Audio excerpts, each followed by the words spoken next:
Dakota Fox News at 9 with Anna Schleisman and meteorologist Henry Blakes. Your first news of the night starts right now on West Dakota Fox News at 9. More than 100 new wind turbines could tower over the landscape northwest of Tioga by the end of next year. The Aurora Wind Project is expected to provide up to 300 megawatts of power. The Public Service Commission approved the project today, but did bring up one issue. Using up 44,000 acres of land for 121 turbines. That's more than a half a section of land for every single turbine. This is an extension in many ways of an adjacent facility, and as was mentioned, the support for the project was strong. The project is estimated to cost more than $300 million. And the third phase of reconstruction at Bismarck Airport is underway. Plans for the three-year, three-phase project started more than 5 years ago. They're working on about 1,500 feet of the most northern part of the main runway. It's shut down now, but will be reopened in a shorter state, hopefully by tomorrow evening. Marketing Operations Manager Matthew Rimin says it was showing signs of distress, so they wanted to get ahead of it and make repairs before it started deteriorating. Now we'll have one uniform section, so in the winter we won't have a freeze-thaw cycle where the pavements aren't moving together. They'll move together, so that was an important piece as well. This phase accounts for about $14 million of the total $64 million project cost. It's expected to be complete by October. And 2020 is a big year. It hosts the presidential election as well as the U.S. Census, a project North Dakota legislators put $1 million towards. The state will lose more than $19,000 over a decade for every person not counted, so accuracy is key. Governor Burgum signed an executive order today creating a task force to ensure just that. Lieutenant Governor Brent Sanford says all North Dakotans need to help. These population counts help us determine everything from where to build a bridge across a river to the best location to open a daycare. To accomplish this monumental task, North Dakota alone could need more than 3,000 census team members during the peak effort months. The census will also affect the state's legislative districts. Grand Forks Senator Ray Holmberg says legislative management will make a redistricting committee after next session and adopt any potential changes by November of 2021. Well, I'm looking forward to a beautiful weekend. Please don't tell me that forecast has changed, Henry.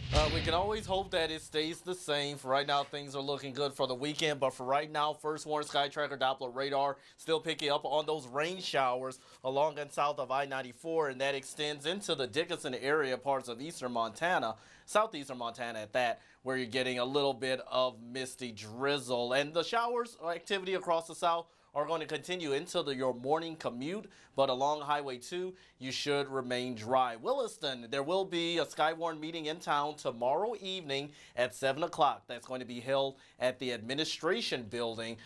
That address is 206 East Broadway. Also, residents in Vida, Montana, you also have free Skywarn training tomorrow at 6 p.m. Mountain Time. That's going to be held at the elementary and middle school at 200 Shell Street. And also Freud, Montana, Skywarn training on Thursday, May 9th at 6 p.m. Mountain Time during the evening at the Library Fire Hall.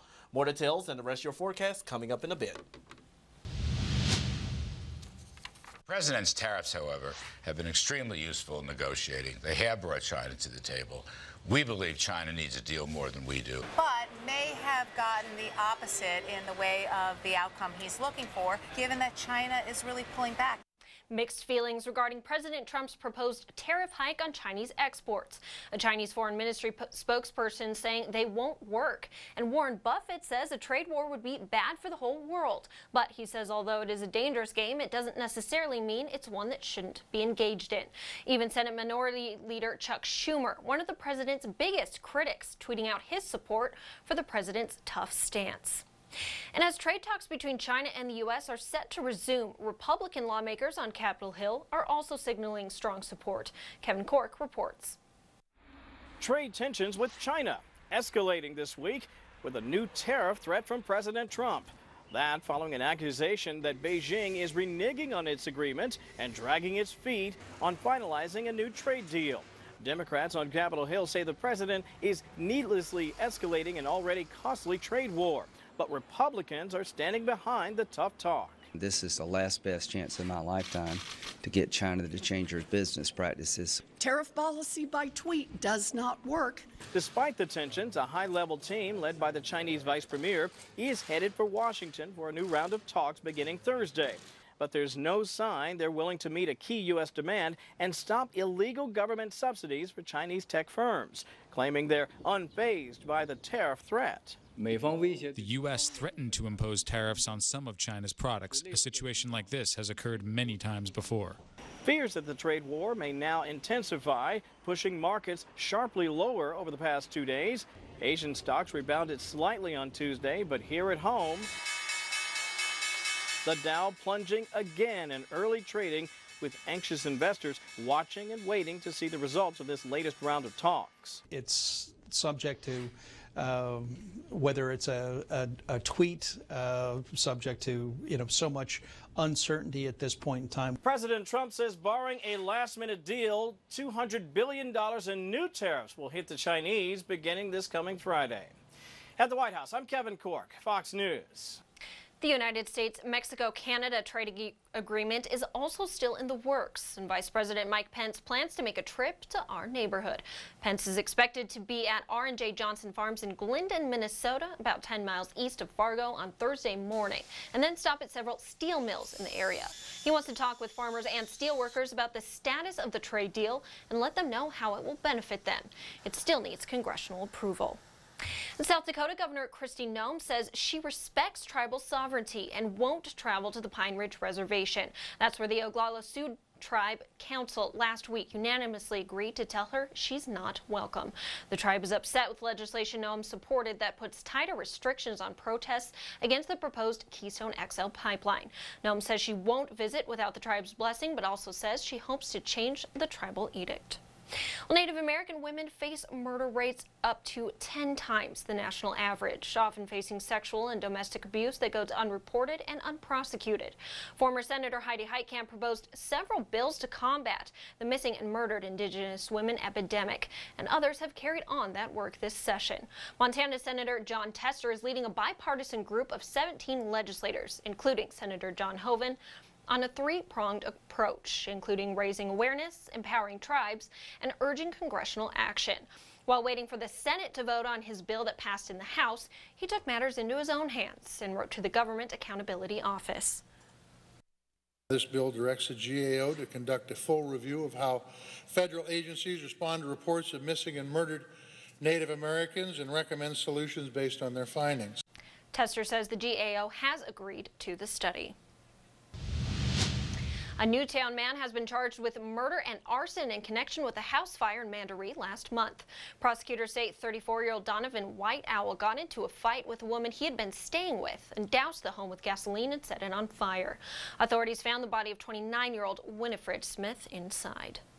One of the 3 teens that tried to escape the Youth Correctional Center was in court today. The judge set a $100,000 bond for 17-year-old Elijah Barse, who faces 10 charges. He and 2 others are accused of assaulting correctional officers while attempting to escape the YCC in January. If I was to be released, I would be placed in like a halfway house type setting, so I'd be under supervision by Department of Corrections of South Dakota, which they'll supervise me, and I'll be sent to a treatment center called Sequel. The other 2 will stand trial in July.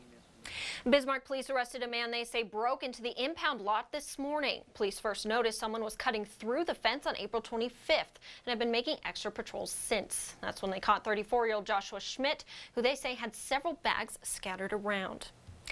State Auditor Josh Gallion says his office is investigating the Solon School District for possible fraud and other illegal activities from 2013 to 2018. Gallion says they're looking into whether the district failed to pay more than $2 million in taxes, as well as questionable transactions by a former business manager. Superintendent Justin Fryer says the district is fully cooperating. I'm just hoping it's not as bad as it could be. Another devastating shooting at a STEM school in Highlands Ranch, Colorado, just miles from the infamous Columbine High School. 2 suspects, believed to be an adult male and a juvenile, opened fire this morning, killing 1 student and injuring 7 more, several in critical condition. Parents waiting outside for their children in fear. I'm just trying not to let my imagination go crazy and just stay calm and just wait for him. And both suspects are in custody. Voters in the Dickinson School District are deciding today whether to approve a $115 million bond referendum to build a new high school and set aside money for another elementary school. They're hoping to solve problems of overcrowding and outdated systems. Polls closed at 7 p.m. Mountain Time, but the results have yet to be posted. And former Governor Ed Schaefer will not be the interim president at UND for a second time. Schaefer held the role before Mark Kennedy was hired in 2016. Schaefer says he and his wife were at a different point in their lives, and their love for the campus and students made saying no a difficult decision. He outlined what qualities the next president needs to have. I mean, they don't have to be a North Dakotan. They don't have to be a grad of UND, but in my opinion, a new president really has to have the character and the culture and the feeling that North Dakotans carry. Schaefer says keeping candidates' names private until they're finalists will help improve the process.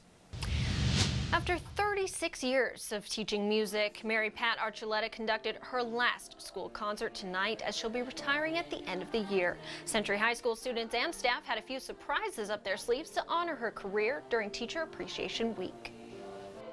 I'm going to miss the students tremendously. The kids are the heartbeat of the music program, and I've been having a few tearful days. We've really had some great moments in the last rehearsals before our concert tonight. Archuleta says she's looking forward to spending more time with family and traveling the world. Well, the Bismarck Mandan Chamber EDC awarded another Crystal Apple to Crystal Ermintrout from Highland Acres during a surprise assembly today. She's been teaching for 17 years and has also won dozens of medals for martial arts. But she says winning this award was a team effort. Many of my colleagues and cohorts are my best friends, and the students are definitely a love for me, and they make my days most enjoyable. So for me to be able to bring this award to Highland Acres, it's really paralleling the whole school, not just myself. She says tonight she'll celebrate with her family, but then it's right back to work. Well, it's been a long time coming. The first phase in protecting Minot from another devastating flood begins. Hey, and we still got a little bit of shower activity out there in the Dickinson area. I'll let you know how long it'll last during your forecast. The North Dakota Grain Growers Association has voted to withdraw from the National Association of Wheat Growers in Washington, D.C. Jeff Mertz says the North Dakota group has many disagreements with the national organization and pays some of the highest dues of all states with little return on investment. You know, we may have to adapt and be flexible. They just wanted to do things the way they've always done them, and we didn't agree with that because, you know, innovation never comes out of when times are good. They come out of when times are bad. The contract expires June 30th. Well, after 2 years of planning, Arnegard firefighters finally moved into their new fire hall. The Arnegard Fire District covers more than 200 square miles, and Fire and EMS Chief Rick Schreiber says calls have increased by 1,200% in the past 5 years. Crews can now respond more quickly and to a wider variety of calls. They now offer vehicle extrication and emergency medical services, carrying Narcan and bulletproof vests. In the changing times in the country with barricaded individuals and people getting shot, we decided that something like this was definitely a necessity. Residents say the boom of the Bakken has brought more young people and therefore more volunteers, but they're always looking for more. And today marked a big milestone for the Mouse River Enhanced Flood Protection Project in Minot. Crews poured the first batch of concrete to form the flood wall footings just north of the Broadway Bridge, creating the base for the project's first phase. Jack Springate tells us more. Construction crews will go through more than 1,000 of these concrete mixers while building the first phase of the Mouse River plan. They'll start with the footing. The rebars that you see sticking out of the bases there, that's where the flood walls will be formed and come up. So this is kind of the foundation. While the pour is a major step forward, crews still have a long way to go. Construction crews have been working for roughly 4 hours forming the first 80 feet of the flood wall footings, but the remaining 2,200 feet will take months to complete. This is what everybody's going to see when they come into town along Highway 83 or Broadway. This phase of the project will cost roughly $45 million, including a pump station and the flood wall along 4th Avenue that spans from east of Broadway all the way to 3rd Street. And it's all up from here. In Minot, I'm Jack Springate reporting for your news leader. This phase of the project is expected to be completed by spring of 2021. Well, hopefully there aren't any flood threats until they get it all done, Henry. Yeah, right now we do have, hopefully that will be the case, but right now we do have some light wet weather activity coming down across much of the first warn viewing area, especially the southern half. This is a live look at our Bismarck Skywatch camera. Light rain has been coming down for quite some time. Now as the sun continues to set, a little hard to see from a distance, but for right now, road conditions are pretty decent in Dickinson as well. More of a misty drizzle for the Queen City. That extends all the way into southeastern Montana, mostly along and south of the interstate. Williston, not a bad end to your evening. You've got the cloud cover, but at least a little bit of sunshine. Minot, you've got the cloud cover as well, but I think your conditions are going to remain dry for the time being. Just a quick reminder, Williston, there will be a Skywarn meeting held by the National Weather Service for you to learn about severe weather free of charge. This will be held tomorrow at 7 p.m. at the administration building. That's going to be, that address is 206 East Broadway. In addition, Montana viewers in Vida, there'll be a Skywarn meeting held tomorrow at 6 p.m. Mountain Time at the elementary and middle school on 200 Shell Street. In addition, come Thursday, Floyd, Montana viewers, Skywarn training on Thursday the 9th at 6 p.m. Mountain Time at the Library Fire Hall. Now, as far as the showers, first warn Sky Tracker Doppler radar, still too light, with a gap in the radars. Not seeing much on radar in Dickinson, but indeed, showers still coming down, as you saw on our Skywatch camera, from southeastern Montana along the interstate into Dickinson, heading our surrounding areas, and into the Bismarck-Mandan area, even the southern James and Red River valleys. Lots of moisture pushing to the south and east over the lower 48. Thankfully, we don't have to deal with severe weather, but unfortunately, 4 tornado watches in effect for the southern plains from Texas into Oklahoma and parts of Arizona and southeastern Colorado. Nothing like that here, but highs today still unseasonably chilly, 50s and only 40s for the southwest where the showers started right now. Hettinger is at 34, 2 degrees above freezing, 43 in Bismarck, 38 in Dickinson. Minot, Williston, south wind 10 to 15 miles per hour. Elsewhere, the wind remains out of the south and east. Showers continue overnight. Cold front pushes through tonight into the early morning hours. And notice that by lunchtime, it's only over the central part of North Dakota. Breezy conditions and chances of showers are going to linger as well. Across the northwest, you'll be drying up first. A little bit more sunshine before you know it during the mid to late afternoon hours. But other than that, we are talking about chance of showers for the rest of us. Let's go ahead and look at your 7-day outlook because morning lows, thankfully, are going to be above freezing. Still a little bit chilly. 50-50 chance for showers tomorrow. But Anna, it looks like things get nice on Thursday and even better for Friday and the weekend with highs in the 60s. Thanks, Henry. An airline passenger's moment of panic caught on camera. That footage when we come back. The Bismarck Cancer Center's Project Hope calls for people to wear blue today for prostate cancer awareness. It's the second most common type of cancer in North Dakota, with more than 400 men diagnosed every year. Nearly 1 in 9 men will be diagnosed with prostate cancer, so doctors say early detection is vital. Well, psychiatric services are as diverse as the patients they serve, and a new one is being introduced in Bismarck, just in time for Mental Health Month. Chambers and Blum started a unique partial hospitalization program. It allows those who don't need 24-hour supervision but need more than weekly counseling services to spend a whole day visiting with different professionals. Instead of having to jump up to inpatient right away, we can go ahead and do a lower level of care of them coming here during the day and then going home at night to practice those skills. The program typically lasts about 2 to 4 weeks, and activities and skills training vary depending on the patient's needs. Over the weekend, a fiery plane crash in Russia left 41 people dead. Today, new footage was released by someone inside the plane. It was on its way to Murmansk from Russia, but the pilot turned back for, quote, an unspecific technical reason and made a hard landing. Investigators hope the jet's flight recorder will help them discover the cause of the crash. And new footage of a controversial traffic stop in Texas in 2015 was also released today. Sandra Bland died 3 days after she was arrested during this stop that she recorded with her cell phone, where the officer appears to point a taser and threaten her. Her death was ruled a suicide, but with this new information, several Democratic presidential candidates are calling for authorities to reopen an investigation. A car plowed into a building in New York last night, causing it to collapse. All residents are accounted for, but the building was vacated for safety reasons. The 20-year-old driver, who was under the influence, is in the hospital with non-life-threatening injuries. Don't feel bad about binge-watching Friends for the 100th time. It may actually be good for your health. Friends fanatics rejoice. A clinical psychologist says the repetitive nature of the hit 90s sitcom can help soothe anxiety and offers a form of escapism. The resolutions at the end of the episodes give viewers a sense of comfort. So next time you need a little TLC, your favorite Central Perk crew will be there for you. I like that. That's good news. That's good news. Yeah, definitely. And more good news is going to be eventually things are going to warm up. But for your morning commute, showers will continue across the southern half of the first warn viewing area. North wind a little breezy behind that cold front. 50s and 60s for your highs. Better chance of 60s Friday into Saturday. A bit windy for Saturday, but 70s return after that. That definitely is good news. Thanks for that, Henry. You're welcome. Have a good night.